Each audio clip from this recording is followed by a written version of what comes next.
I direct all program secretariat heads to immediately coordinate their contributing votes, I mean ministries, departments, and agencies, to ensure timely compilation and submission of data for both internal program reviews and the national assessment by the Office of the Prime Minister. Ssabaminisita w'eggwanga lino Right Honorable Robinah Nabbanja alagidde abakulu mu minisitule y'ebyensimbi okusooka okukakasa nti enteekateeka za gavumenti zonna zitegekeddwa bulungi olwo balyoke basse omukono ku biwandiiko ebikkiriza ensimbi okufuluma mu kittavvu ky'eggwanga mu ngeri ya looni. I direct all program secretariat heads to immediately coordinate their contributing votes, I mean ministries, departments, and agencies, to ensure timely compilation and submission of data for both internal program reviews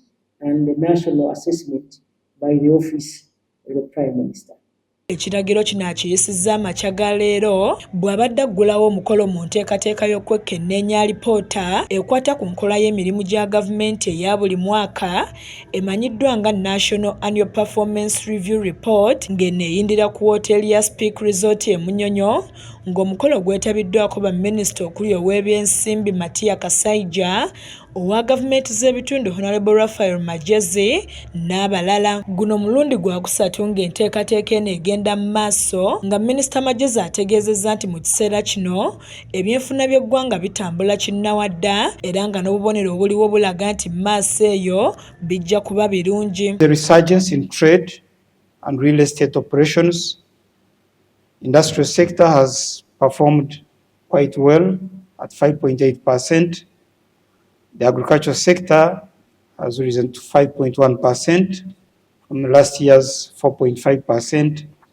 And generally, we see the national economy is quite resilient to the shocks we've encountered. Wabula ono ategeezezza nti wadde guli gutyo eggwanga terikola bulungi mu kusasula amabanja ge twewola ebweru w'eggwanga nga kino akitadde ku bavunaanyizibwa okulwawo okussa ensimbi mu pulojekiti eziba zeewoleddwako ssente. Generally, we are not doing well in terms of managing the external loans, and the key challenge has been inadequate financing, especially counterpart funding.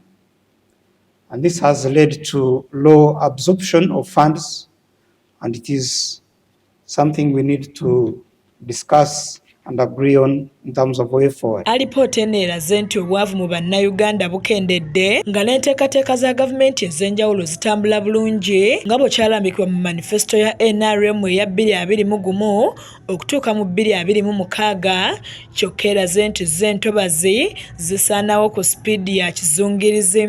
Poverty is going down 20.3% compared to last financial year.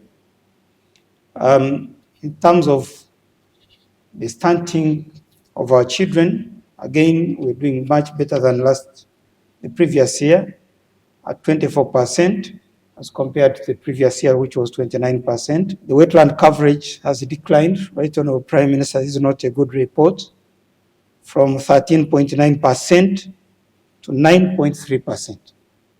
So the call of His Excellency the President protect our wetland and environment remains very valid and important to us. Annette Namatovu yakusakidde eggulu lino ku KSTV agaleero.